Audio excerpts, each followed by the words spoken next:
হারিয়েছি সবাই মা। আমি যখন রামিসাদের বাসায় গিয়েছিলাম, বাবা মার চেহারার দিকে তাকে আমার বারবার মনে হয়েছে আমি একজন মা। আজকে যদি ওই জায়গাটা আমার হতো, আমার জীবনটা কেমন হতো? হয়তো বিচার হবে, একটু শান্তি পাবে, কিন্তু ভুলতে কি পারবে এরকম নির্মম হত্যাকাণ্ডের কাহিনী? কাজেই আমাদের জোরালো দাবি, এই সমাজ, এই মানুষ যদি জেগে উঠে, এই রাষ্ট্র বাধ্য হবে এদের বিচার করতে। কাজে একদিন এই মানববন্ধনের মাধ্যমে আমরা থেমে যাব না। আমরা সামাজিকভাবে জেগে উঠবো। আমরা নারী সমাজ প্রতিটি পদে পদে সরকারের কাছে জবাব চাবো। আমাদের এই বিচার করতেই হবে। আমরা আর কোনো রামিসাকে এভাবে চলে যেতে দিতে পারি না। আমরা আর কোনো মায়ের এই আর্তনাদ শুনতে চাই না। কাজে এই সাংবাদিক ভাই বোনদের কাছে আমার আকুল আবেদন, আমাদের সাথে সাথে আপনারা আওয়াজ তুলুন। আপনারা বিশ্ব বিবেকের কাছে একটা প্রশ্ন করুন, আপনারা রাষ্ট্রের কাছে প্রশ্ন করুন। আপনারা দয়া করে আমাদের প্রধানমন্ত্রী, স্বরাষ্ট্রমন্ত্রীর প্রশ্ন করুন যে হাতে এই নরপিশাচকে পাওয়ার পরও দেরি কেন? একটার পর একটা ঘটনা ঘটে, আমরা মিছিল করি, মানববন্ধন করি, আবার থেমে যায়, তারপরে আর জানি না তাদের কি হয়েছে।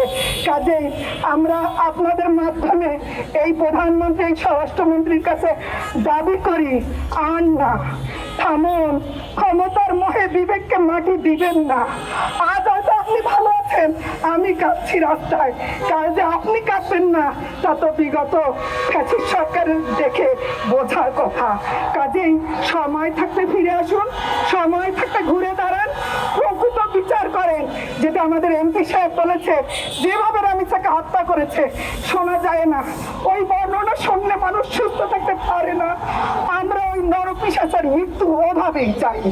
একটা বিচার যদি করে দৃষ্টান্ত দেখাতে পারেন, এই বাংলায় আর এই ঘটনাগুলি ঘটবে না ইনশাআল্লাহ। কাজে আপনাদের মাধ্যমে আমাদের দাবি একটাই, আমরা মায়েরা এভাবে কাঁদতে চাই না। আমাদের ছোট্ট ছোট্ট শিশুগুলিকে এভাবে আমরা হারাতে চাই না। আমরা তাদেরকে মৃত্যু আল্লাহ নির্ধারিত, কিন্তু এমন জঘন্য মৃত্যু না যা ভোলা যাবে না, যে ইতিহাস কখনো আমাকে শান্তি দিবে না।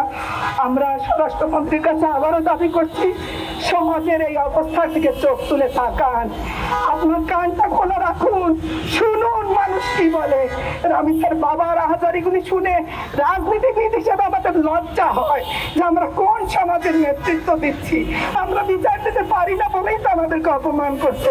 আমাদের উপর আশা নিরাশা হয়ে গেছে যে আমরা কিছু করতে পারবো না। রামিসার বাবা বারবার এটাই বলতেছিল, মিছিল করবেন, মিটিং করবেন 15 দিন। তারপর সম্মানিত প্রধানমন্ত্রী, এই জবাবটা আপনি একটু বিচার করে দেন যে না, আমরা বিচার করতে পারি, আমাদের বিবেক আছে।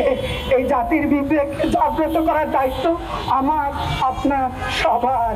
আমরা আপনাদের কাছে আবার আবেদন করছি, আপনারা সবাই মিলে একটু প্রশ্ন করো, রাষ্ট্রকে প্রশ্নবিদ্ধ করো, যাতে সঠিক বিচার পায়। রামিসার বাবা মা অন্তত একটু শান্তি পায় যে না, এই বাংলার মাটিতে বিচার হয়, অন্যায় করে পার পাওয়া যায় না। আল্লাহ আমাদের সবাইকে হেফাজতে রাখুন। আজ এখান থেকে আমি দোয়া করছি, আল্লাহ রাব্বুল আলামিন এই ফুটন্ত ফুলটাকে জান্নাতের ওই বাগানে মেহমান হিসেবে কবুল করুন।